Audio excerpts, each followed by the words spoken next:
Hello, hello, hello. Welcome. I can see people starting to come in. Please do hop on and say hello in the comments. Let me know where you are. I am in the wettest Leeds ever. I was going to go for a walk this morning to clear my head because I did go out last night and my head was a bit sore. I don't drink a lot, but it doesn't take much for me to get a sore head. So I had a sore head this morning, and I thought I'd go for a nice walk, and then I decided Noah would be turning up in his ark very shortly, so I wouldn't go for a walk. It's absolutely horrible. So hopefully you've got. I've just been on a live call this morning with somebody who was in Greece, and I could see on their computer that it said it was 28 degrees and sunny. I was just like, oh, okay. So let me know what it's like where you are at the moment. We're having the wettest summer I think I can possibly ever remember. In June we had this amazing weather, and it was like it showed such promise, and I think people got quite excited about the prospect of a lovely summer. And oh dear, it hasn't quite panned out that way at all. It's gone very well, but it's one day at a time, and let's not get too caught up in what the future of the weather may hold. But today, right now, it's just siling it down. So let me know where in the world you are. Let me know what time of day it is where you are.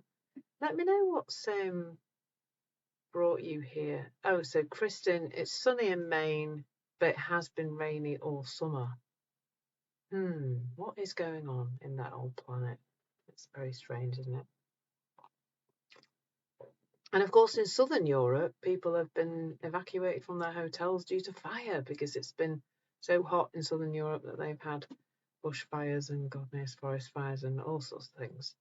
So I suppose mostly to be grateful for the British weather that that it doesn't kill us mostly. It's a little annoying, and it'd be nice if it wasn't raining, but at least we're all still safe and well, aren't we? Hello, Fanaz, and hello, Mick, who is in Happy Valley, which I think is not far away from me. If you're referring to the Happy Valley from the TV series, it wasn't a very happy place, it turned out, but actually the area, perhaps you are. Are you referring to Calderville? Because not far away from me then, Mick. I am near New Pudsey Station, and I can get on the train to Hebden Bridge in a hop, skip, and a jump. Really loved Hebden Bridge. My daughter did some filming there once, and so yeah, we often have a walk. We sometimes get the train to Sowerby. Yeah, are you in Todd? Cool. So I sometimes get the train to Sowerby Bridge and then walk to Hebden Bridge. So who else have we got? Hello, Chris, from Western New York. Nice temperature later, but we did have some heavy rains in the past week. It's 6 a.m. So good morning and welcome. Oh, Fanaz, you got soaked in the weather earlier. Yeah, well, you went out and I wasn't brave enough. So my fiance and his little boy have gone out for the day, although they are going swimming, not actually in the street, which is nearly possible. They're going to the swimming pool. But yeah, it's a bit pants, isn't it? Hello, Sunita. Lovely to see you here. So a little bit, let me know if you're a newbie, because it does help me to kind of, maybe speak in a slightly different way if you're new here. Let me know what brought you here, and also let me know if you're a repeat offender, because that's what I call people. In fact, I should have called the group that, shouldn't I? Oh, by the way, if you were here yesterday and I said I would share the link to that video that about the Stop It video, unfortunately, Inside Time won't let me do that. I posted it and then it disappeared. So I guess it was. And when I looked at the regulations for groups, you're not allowed to share things to outside places. So, but I do know. I searched for it, so let me find what you can search for. I'll put in there. Yeah, that. So if you search for Stop It, Bob Newhart, Stop It on YouTube, you will find it.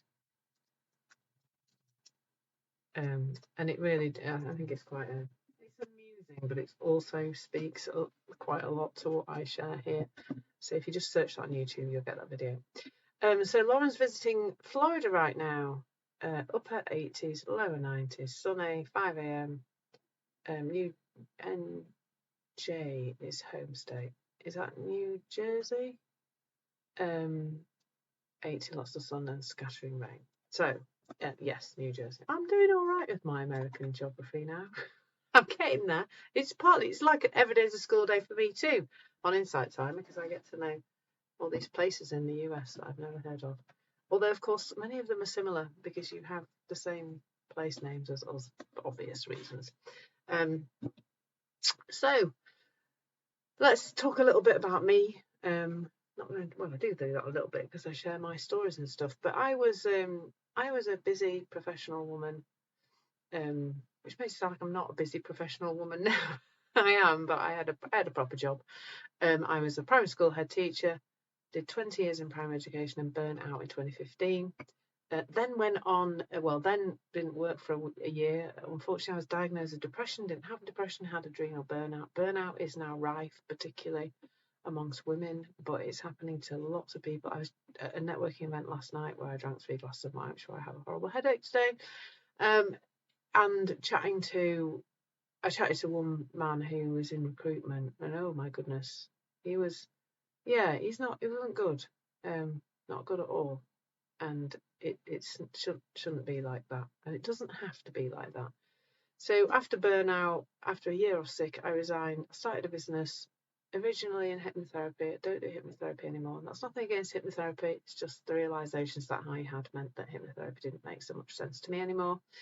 And then I started self-development. So let me know in the comments if you kind of maybe recognize a journey like that. Like, it's almost like something a bit rubbishy happens to us, and then we think we've got to fix ourselves, don't we? So that can become quite a big job.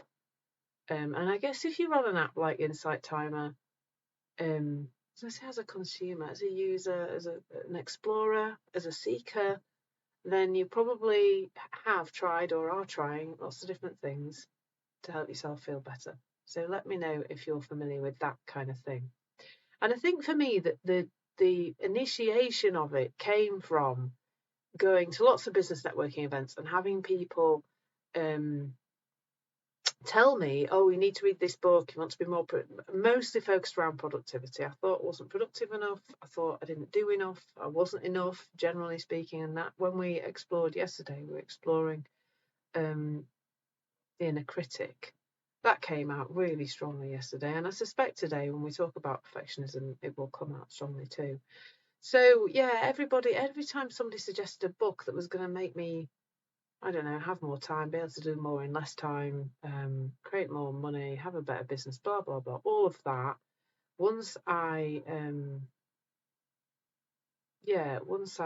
kind of thought that was the case, I went headlong into lots of different self-development stuff. So that involved reading a lot of books about habits. Has anybody noticed there are a lot of books about habits? And there's about 3 books: Tiny Habits, Mini Habits, and Atomic Habits. They're all about small habits. So I got really into habit formation and helping people with that. So everything that I did, I kind of then helped other people with it as well. Did a lot of hypnotherapy, did a lot of poker in the past. Really thought that was the way to solve me, because I was a problem as far as I was concerned, and I needed to sort myself out. And I went on like that for kind of 3.5 years. And I know, relatively speaking, that's a short time. Perhaps you're brave enough to share in the comments how long you've been on your self-development journey. How long have you been trying to fix yourself? Because I mean, I was in my kind of 40s when I started doing that. Although I'd done it in other areas of my life prior to that, particularly around food and weight and stuff like that.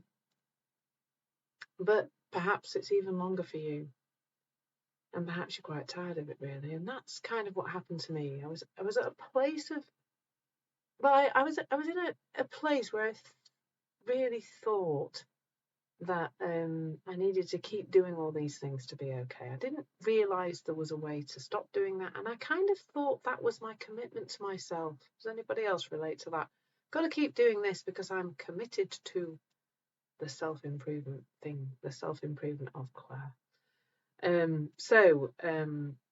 Fanaz says 2 years in September, still searching for peace. Well, bless you, Fanaz. I hope you're beginning to see glimmers of it here, because it isn't well, it is on Insight Timer in a kind of way, because we can learn some things that are helpful, but realistically we need to be pointed inside, not outside.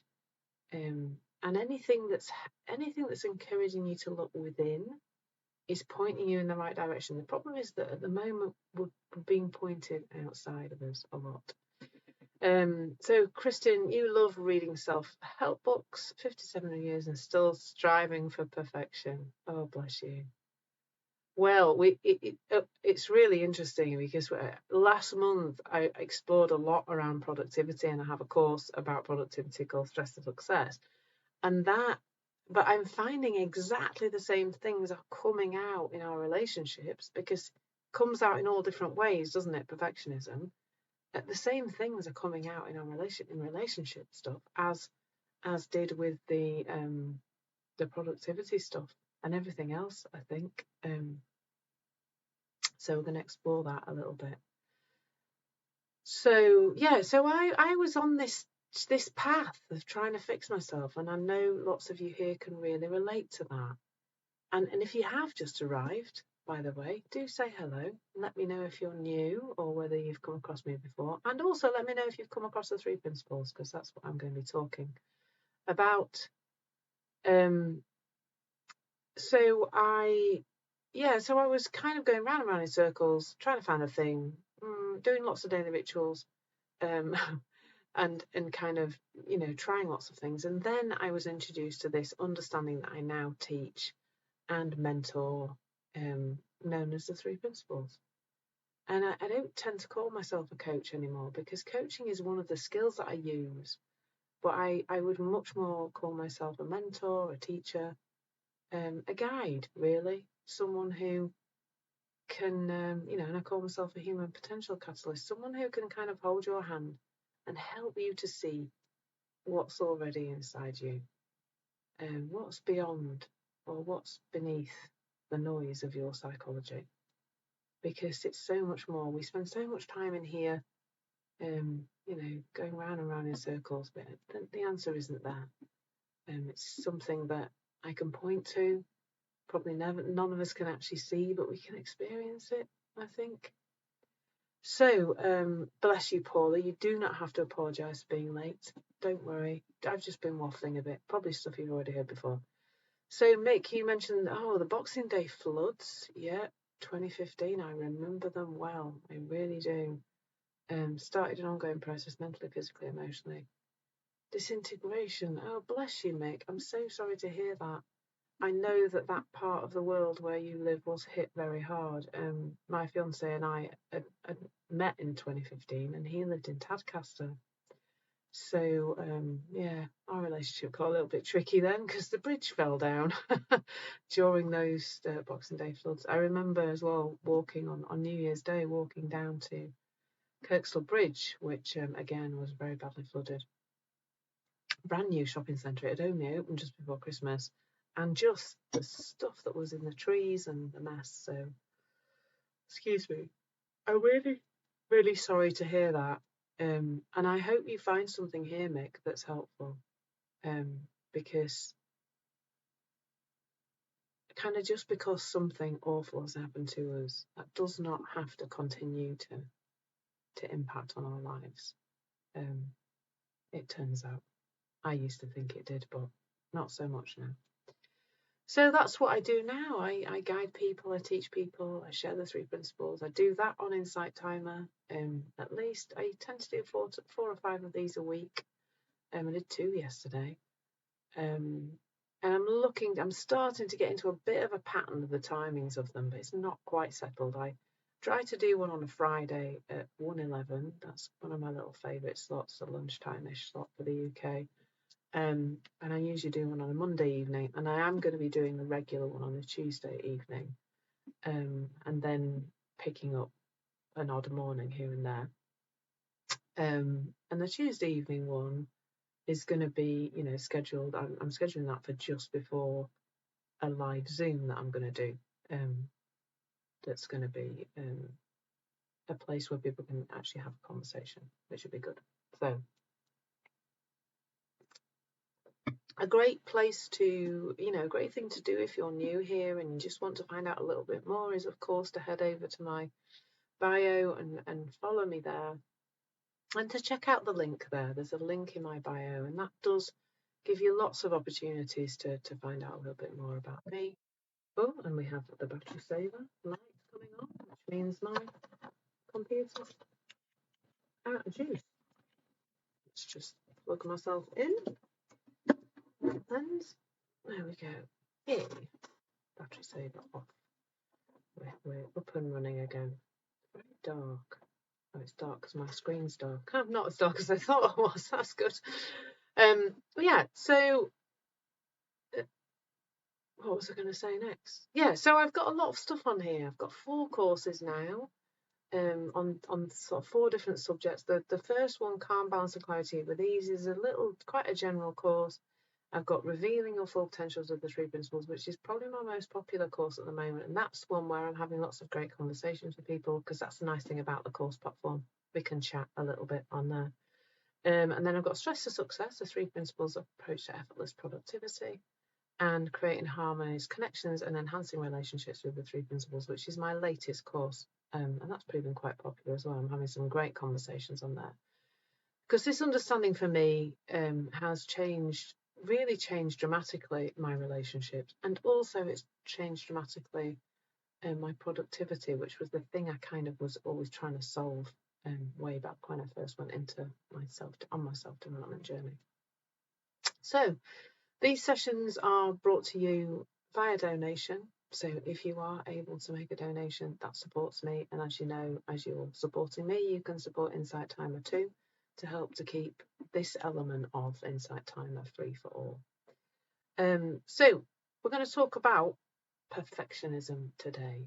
And it's such an interesting word. I talked about this a couple of weeks ago, maybe, when I was exploring productivity. And the other day we were chatting about it with my fiance's son, and I'm just looking up the origins of the word perfect, which will probably surprise you. So it comes from the Latin perfecere, which is completely do. So basically it means to finish something.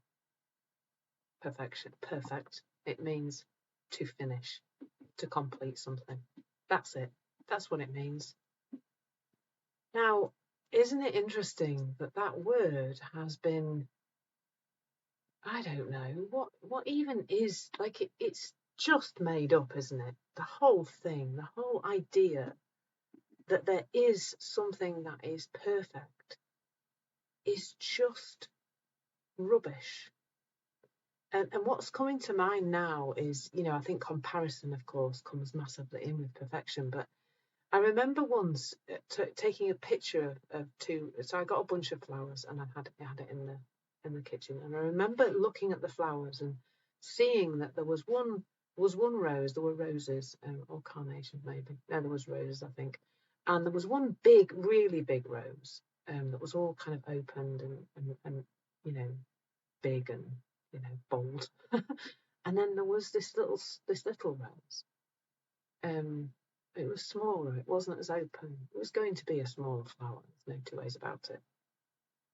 And I just thought to myself, those roses are not sitting on the plant there, sitting on the flower there, on the rose branch, comparing themselves. Do we look at those 2 roses and say one is perfect and one is not? I don't think so. I looked at them both and I could see that they were both beautiful, just as they were. And they didn't need to be any different. But where has perfectionism, how has it even, not just within us, but how has it even come into a thing? How has that become a thing? Like, who knows? At some point, that word went from its Latin meaning, which will be the root of why it is used in our language, that something's just complete, it's finished, it's done, you finished the job kind of thing, to what we now use that word to mean. Because if you look it up in the dictionary, actually look up the meaning of the word, it's now, well, in Middle English, it turned to flawless or ideal. So that is the 1300s. So somewhere between Romans, which is like BC, and 1300 AD, the meaning of that word has changed to something different to how it is. And it's gone from being just something's finished and it's, ka-ching, I finished it, to it first of all, it being something that we're applying, like it's some kind of truth. There is no truth in our ideas of perfection. So, like Kristen said, she's striving for it. There's nowhere to go to because it doesn't exist. So we can literally be striving for that for the rest of our lives. So the point of exhaustion, I think I did end up pretty much tired of it, trying to be something else, trying to be this perfect thing.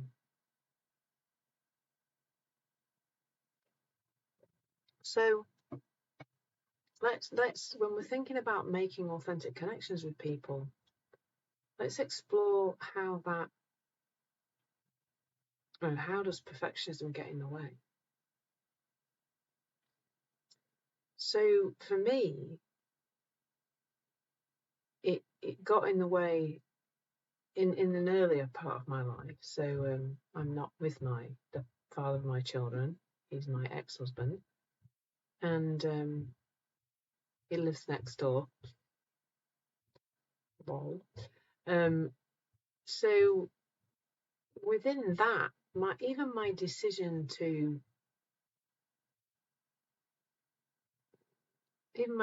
stay with him or be with him in the first place was coming from seeing myself through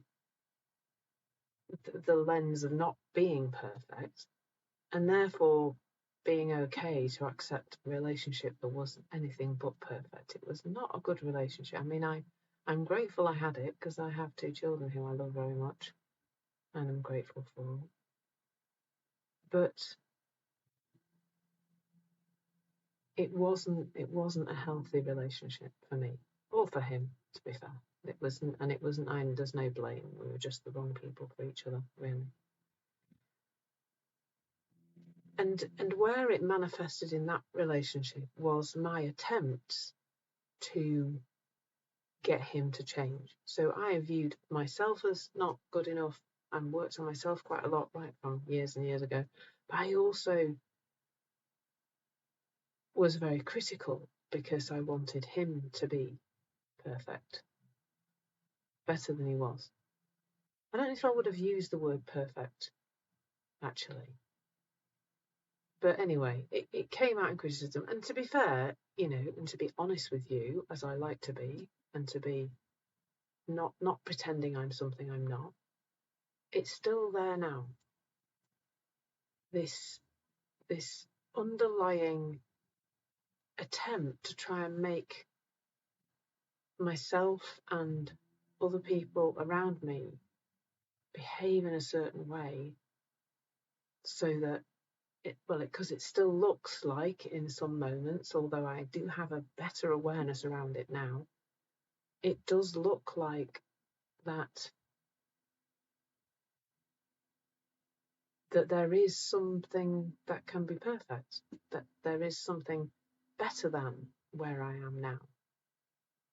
That Bruce, my fiance, could be better. And that, I mean, with my ex-husband, it was just horrible, because I think the more we focus on something not being perfect and we think it's not good enough and not as it should be, the more we see that. I often say, there's this thing called confirmation bias, which is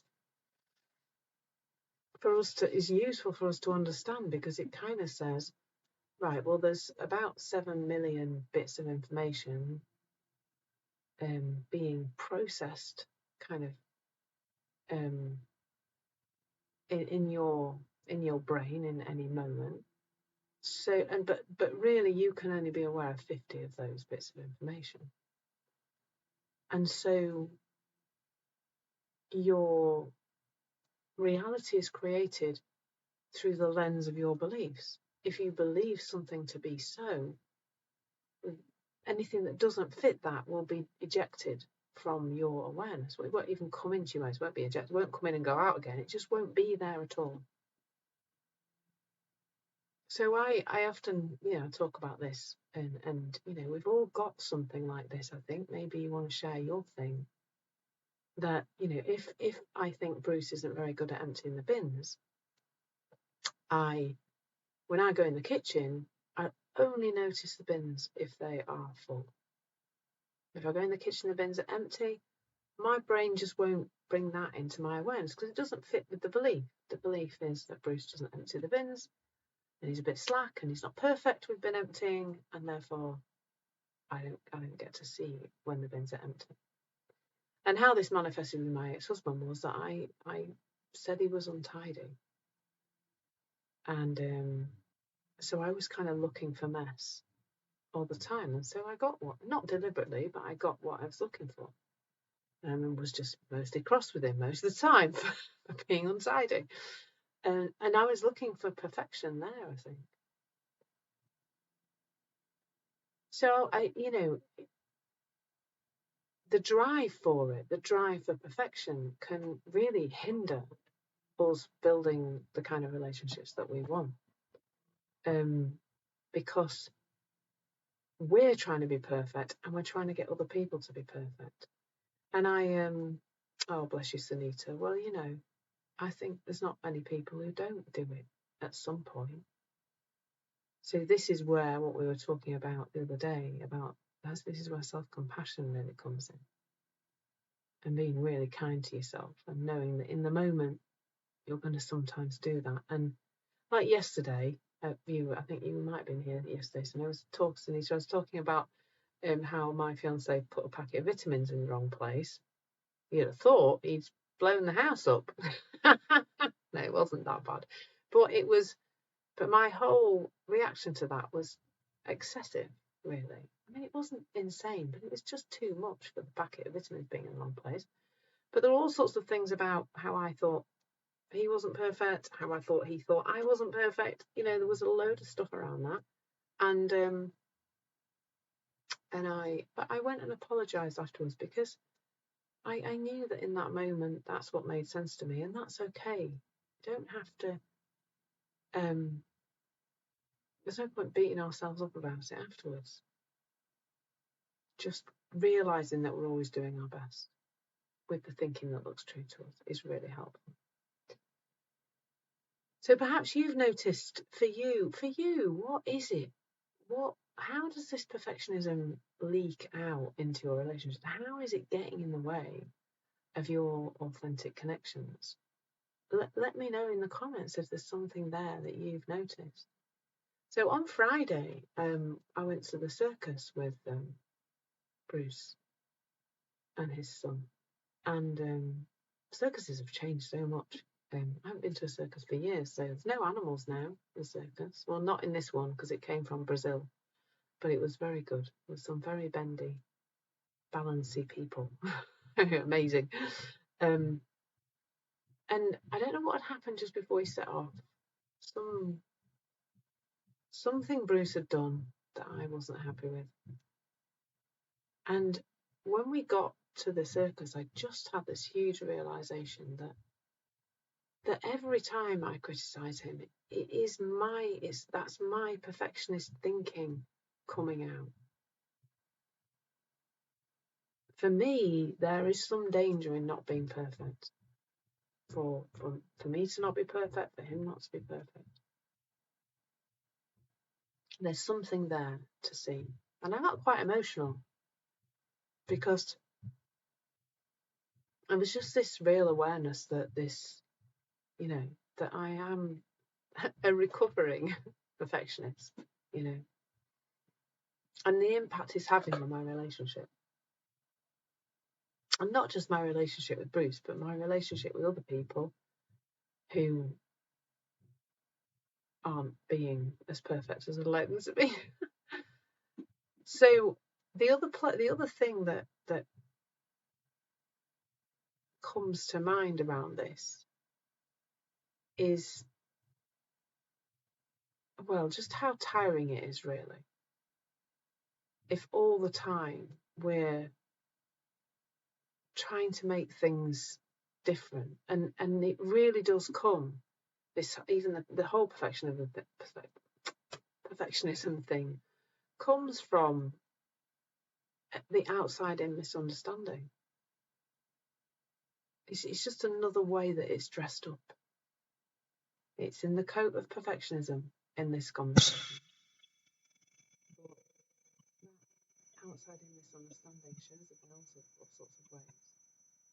So the outside in misunderstanding is where it looks like we need something to be different for us to feel okay.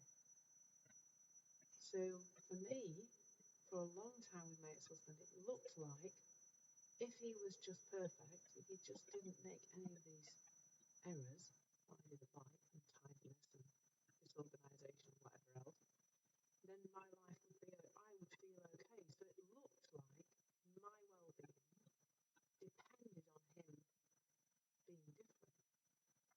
And I lived my entire relationship with him from that place. Now, as I'm saying this, I don't want you to hear that there was anything deliberate in there. There was 100% psychological innocence. I was psychologically innocent. I only knew what I knew, and I did what I did from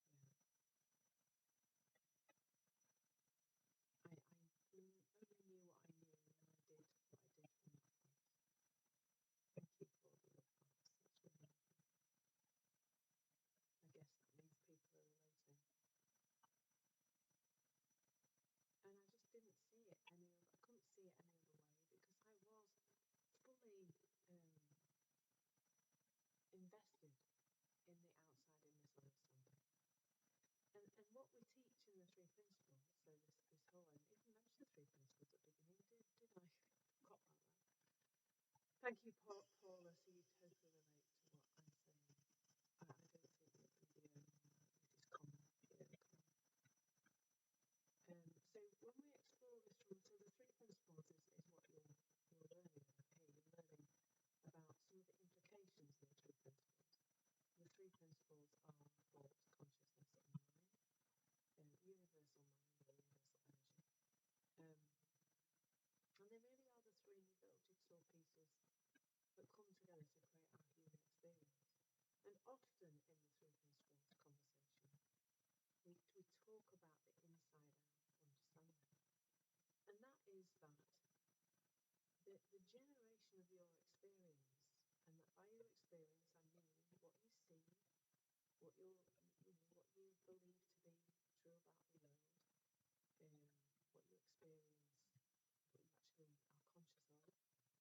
what you believe to be true about the world, what you experience, what you actually are conscious of, and your emotions, or the sensations in your body, are created via thought in the mind. They're created by these three principles, but often it's easier to talk about thought being the principle that you really, when you're feeling a sensation in your body, an emotional sensation, you're feeling the energy of thoughts taking form in your body. The energy of thought takes form in your head as words and pictures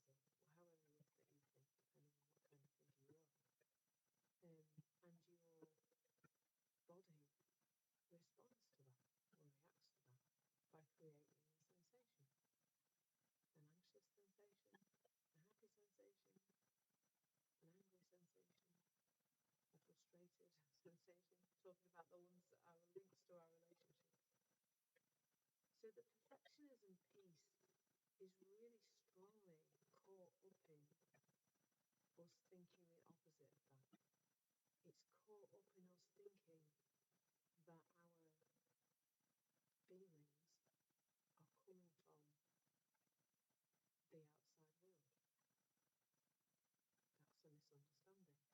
They don't come from the outside world. The sensations that you experience in your body are not generated out there. How can they be? I mean, it doesn't even make sense, does it really? But it obviously does make sense to lots of people because the whole of our society is built on the premise that stress, anxiety, overwhelm, etc. comes from the outside. It's created in the outside world. There are glimmers of the opposite of that in various teachings, not just from the three principles, but from other teachers too. But last night at this networking event I went to, I was talking to a lot of people who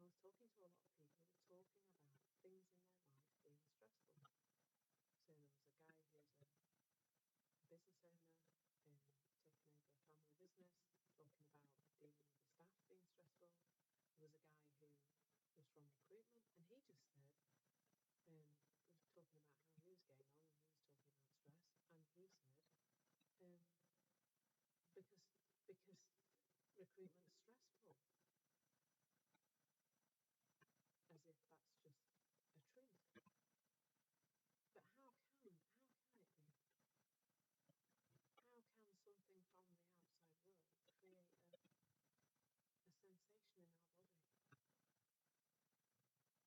But perfectionism, I think it's something that we seek. We seek this thing called perfect, which isn't even the original meaning of the word, as we've already said. In the outside world, with the sense that we could feel better if this thing was different. And it doesn't matter whether we say perfect or whether we say more money in the bank or we say more clients or a better job or a better partner or a bigger house or a bigger car or whatever else it is. All of that is saying is within this misunderstanding that if the world out there was different, I could feel okay. So let me know in the comments. Does it make sense? Do I sound like a crazy person? Honestly, if I do, please tell me. Are you resonating? Yeah, thank you to a few people. Paul in particular, thank you for sharing. You relate to what I'm saying. Oh, Paula, that's beautiful. Yeah, it can be a way of avoiding too. For example, I'll do that at the perfect time, but there'll never be a perfect time, and deep down you all know that. Absolutely, Paula. How beautifully put. Jamie, thank you. You were saying you relate and make you relate too. Yeah, I definitely can relate to that, Paul. And that's something that I explore in my role where I support business owners kind of through mentoring, really. I kind of call it mentoring now. I use coaching techniques and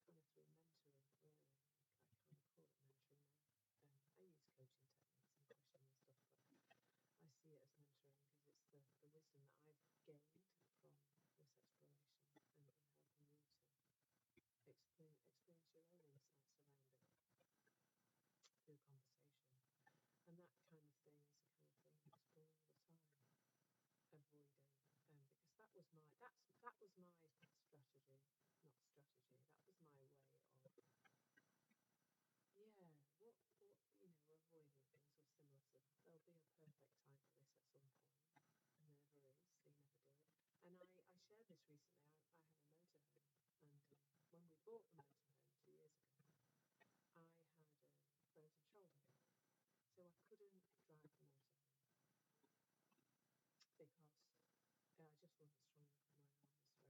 My arm was very weak.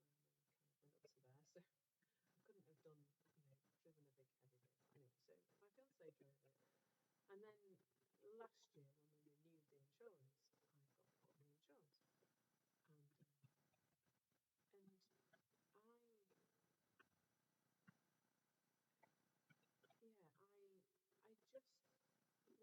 avoiding it. Like you're saying, Paula, I was just avoiding it. Like every time we got in the van, there'd be opportunities every time we went in the van for me to drive it, and I just didn't do it. And then one day I cottoned on. I just became aware of it. There was nothing else to do. I didn't need to give myself some, treatment on how to ride the van. I didn't need to do any therapy about it, about driving the van or therapy or anything. I just suddenly saw it. I saw the avoidance, and I realised that that's what I was doing. And as a result, I drove the van. And now I'm quite happy driving the van and parking it up and doing whatever you need to do. It's quite cool. So let's talk a little bit more about this perfectionism idea. And I mean, the phrase, I've written a few notes here, and I've wrote down embracing imperfections. But what if we just got rid of that word? Because the whole premise of it, the whole premise of something being perfect is definitely built on the outside in misunderstanding. And I don't want to point you anymore towards a misunderstanding that is creating pretty much all your suffering. It certainly creates all my suffering.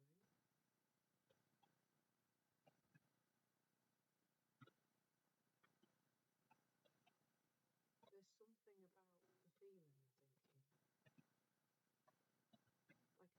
the feeling, I think, here. Like, I think when we're looking towards something being perfect, we will be looking towards we'll be looking towards a mythical unicorn, I think, as Paul was saying there. Perfection is a mythical unicorn. Well, it is. I mean, that's why I'm struggling at the moment, you probably noticed, to wrap my head around where we're pointing to here, because I think that's an interesting thing about three principles is we're pointing at pointing at fire with ice. And the closer we get, but I think this rejection of even the concept of something being perfect is a space to look towards. Because, like, how much would that take off your plate? What if nothing ever was, ever could be, or ever needed to be perfect? What if that? What if nothing ever had to be perfect?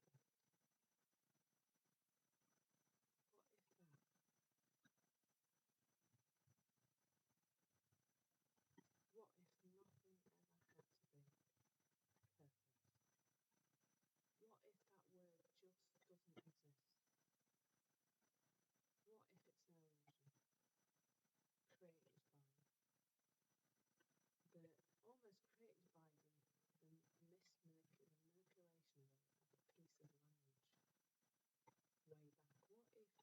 all our thinking about that word is just an illusion? The word's an illusion. It is a mythical unicorn, as Paula says. She's saying it so perfectly. So, like, as I say, I've written down in the notes, embracing imperfections. Well, there aren't any of those either. Who's with me here? If there's no perfection, there's no imperfections. Maybe everything is just exactly as it's supposed to be. And what happens to our life if we come from that space?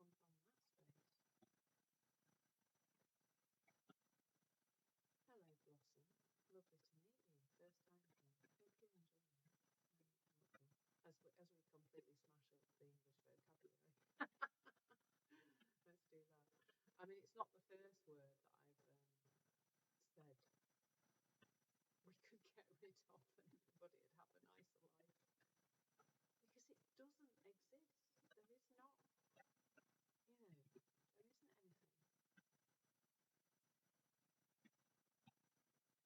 So let's talk about how we know when we're kind of on a good track with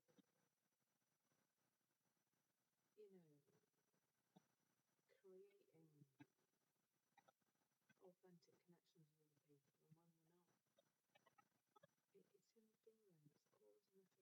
It's in the feeling. It's always in the feeling. I don't think any thoughts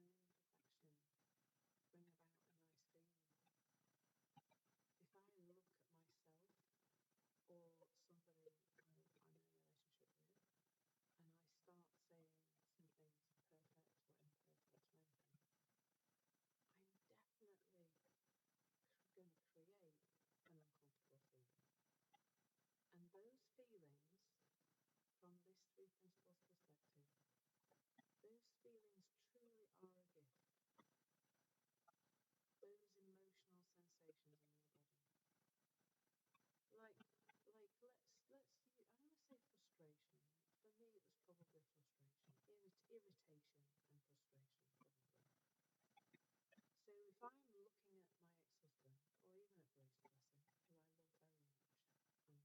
Bruce, bless him, who I love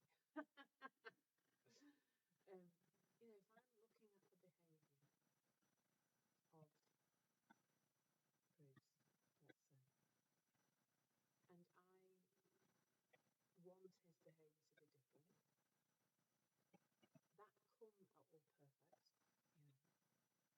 or perfect, that comes with an uncomfortable feeling in here.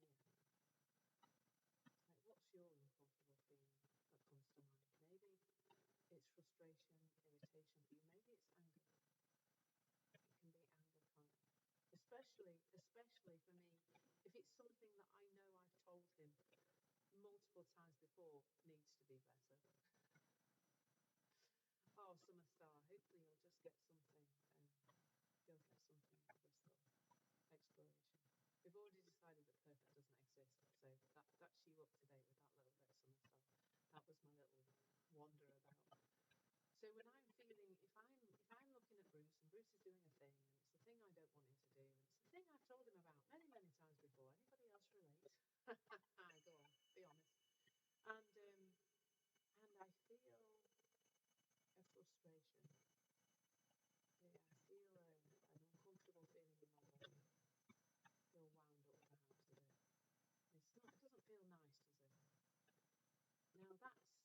that's your Blossom.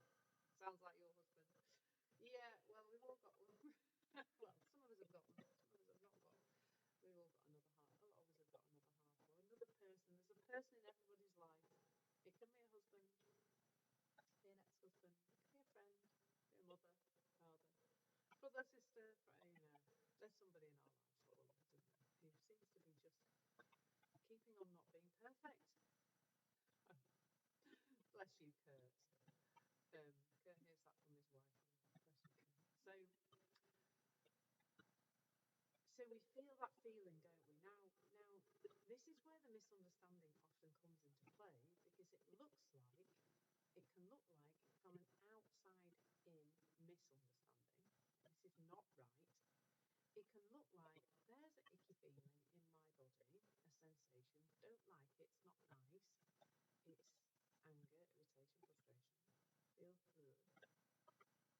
And if we're in an outside-in misunderstanding, what we will think automatically and innocently, please remember, from a place of compassion and awareness, that's what we're looking towards. It will look like that feeling is coming from them or their behaviour, whichever way you look at it. I generally think it's them. Just we're not so good at isolating the behaviour. And so it makes sense, doesn't it? Like, to say something to them that might not be so polite, might be a bit rude, might be a bit angry, we might be a bit sharp-tongued with people. That's kind of my way. That's me just in the confessionals there. Anybody else want to join me in the confessional about how sharp their tongue can be when somebody's doing something they don't want them to do? So then we're not creating any kind of pleasant connection with another person, are we? It's not nice. And have you noticed how? Excuse me. It generally doesn't. Snarky is a good word, Kurt. I like that word. Brilliant. It's not generally. it doesn't create anything good, does it? Like, does it work? That's the first thing. Does it make other people behave differently? No, no, no, it doesn't. Does it create friction in our relationships? Does it create upset? Does it put us all in a crappy feeling? Of course it does. So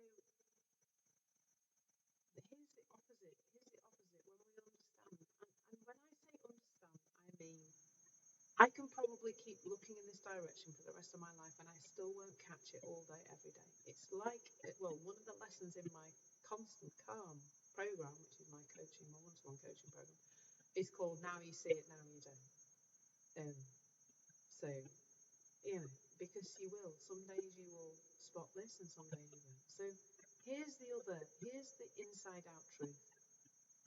And hopefully this is helpful in terms of helping you to navigate these perfectionist traits that many of us have. That's why we're here. And that is, so Bruce still does the thing, the annoying thing. With Bruce, it's often moving my things. We had a straightener gate in this house once where he decided, you know, ladies, when you use your straighteners, I've tried to stop using them because my hair's a bit damaged and dry and, you know, well, like the rest of me. So, you know, when you use your straighteners and you leave them out, because they're too hot to put away, aren't they? They're going to burn something in the drawer, so you leave them out. So I left mine out one day, and the next morning I came to get ready, and I could not find my straighteners. And my fiance was out at work, Bruce was out at work, and I was like turning the house upside down. My daughter got them in her room, and her room's a bomb site, so I go in her room like trying to find them there, they're not there. Turning stuff upside down, and eventually found them in a drawer where I know I hadn't put them because I don't put them in that drawer. And Bruce had tidied them away. And yeah, we had an interesting contretemps about that. So sometimes you're afraid to say what's bothering you because you know it's a limiting belief and really not true, so you keep quiet. So you keep quiet and then it makes you worry. Okay, so hopefully this will be helpful, Summer Star. So the feeling, the emotion. So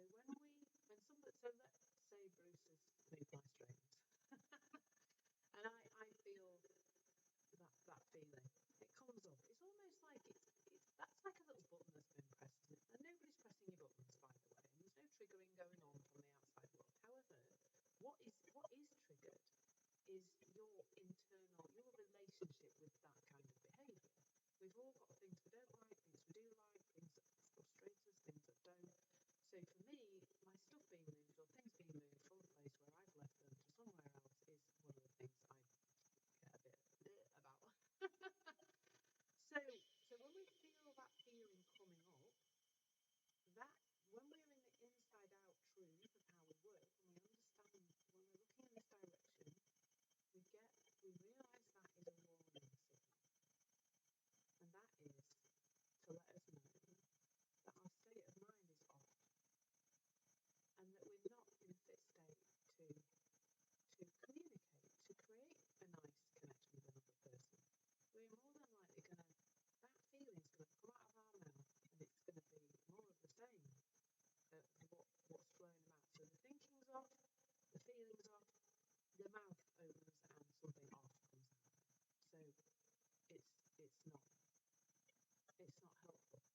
Now, what I am not saying, Summer Star, is don't speak up. I am not saying that. This is not a license to let people treat us badly or do things over and over again that we don't appreciate and don't want in our lives. But the point at which we express that is going to be different when we understand this understanding. So, I'll give you an example.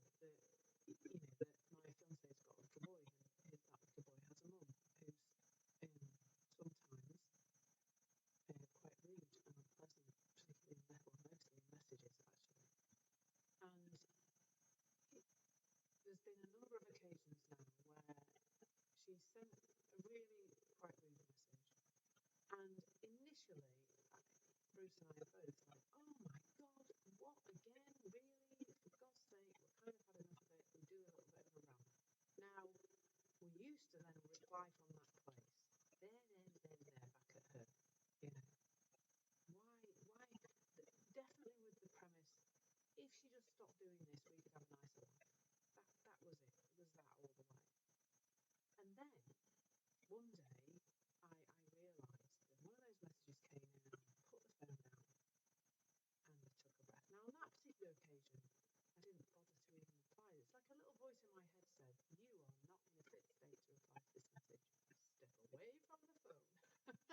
It literally was like that. I put my phone down and I left it. And when I read the message later, I just thought, there was nothing to reply to.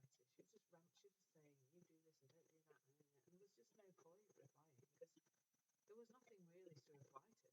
What I would have been doing if I had replied was telling her what an annoying individual she was and how she needed to stop sending these messages. I mean, there's no point because she's going to do what she's going to do. Now, there's been other occasions when she's done this, and actually, there's been a point of fact, there's been a point of something that in a calmer place, it still seems helpful to say. So, and I've expressed it. And there was one occasion recently when I was really, she was behaving in quite a strange way and actually cutting off her own nose to spite her face, I think, really. And when I sent her a message that clarified what she was saying, she came back and immediately changed what she'd actually said. So let's apply that to straight negate. we call it straight negate. Anything that goes, like those big like scandals in the news, they call them something gate, don't they? Well, we call all our stuff in our house something gate. So straight negate. So let's apply that to straight negate. So I'm frustrated, but I wasn't in the inside out stand. Let's say I was, and so I'm really calm. I use my straighteners. I get upset, and I get but I realise that's my state of mind. So I let myself move on, straighten my hair, feel calmer. Then, when I'm calm, it still would make sense to say to Bruce, "Sweetheart, you put my straighteners away in the drawer. I realise you were trying to help, but is it okay if you put them in this cupboard instead next time? This is where they really live. And I sometimes have to leave them out because they're hot. So it's okay for you to just leave them out on the dressing table as well. You don't need to tidy them, or you don't need to tidy up after me." Like something like that. Whereas it was not like that when I spoke to them about it. It was a little bit more irate and upset and all over the place. So I hope that's helpful, Summer Star, because it's still okay to say what we want. But when we do it when we're down here, because we don't think, "Oh, well, my well-being does not depend on Bruce not moving my straighteners. I'm okay without that. However, my preference," so can you hear this difference between my well-being depends on you behaving in a particular way, and if you don't stop behaving that way, I can't have a nice life, and I'll feel terrible. Whereas what I'm saying is, I have a preference for my things to be put away where they belong, or not to be put away. I don't need anybody I'm not an untidy person, and I don't need anybody to tidy up after me. So, I can express myself, but I do it from this different place. And what I have noticed about that is that I find myself getting a lot better, not results, just getting the best out of other people when I communicate from that place, when I don't think my well-being depends on somebody else's behaviour, and I don't think they need to be perfect, although we've decided that word is a load of rubbish.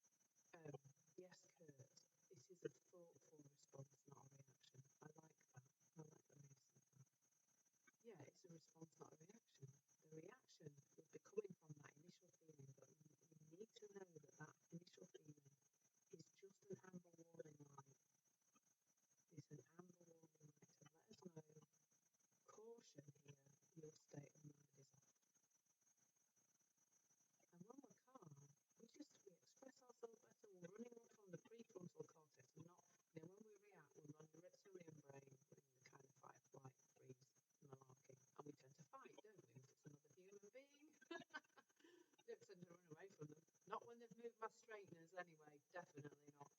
So, there's so much to be seen about this that is really helpful. So I hope you'll continue on this journey with me.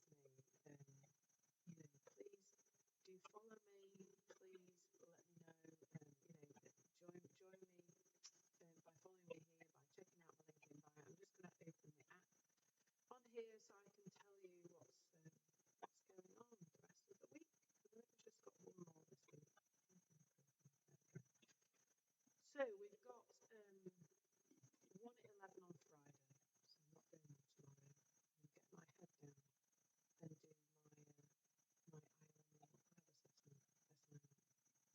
Paula, thank you so much. Yeah, I lovely having you here, and thank you so much to Paula and everybody else who has contributed in the comments and with all the lovely love hearts. They're really nice too. So Friday's session is empowered communication, listening with presence. So that's one to look forward to, and I need to schedule it next week. But I quite like this time slot, 11ish. It's a nice time slot, so I might pop on this one again next week and see what my day looks like. But there will be one usually Monday at 3:50. It looks like it's only on Tuesday at 3:50 as well. Now that's still all BST my times because that's where I am in a very wet. Better in Australia. It's a good time for you. Is it a good time now for you, Blossom, in Australia? That's good to know because I've been doing one at 8 a.m. and I'm not sure it's kind of landing that time, but this time seems a little bit more popular. So just a reminder as well that these sessions are brought to you by a donation. If you are able to make a donation today because you found this helpful and you want to support me in my work on Insight Timer in terms of sharing the 3 principles and also support Insight Timer to keep a big chunk of their content free, then those donations are really welcome. About an hour, Blossom.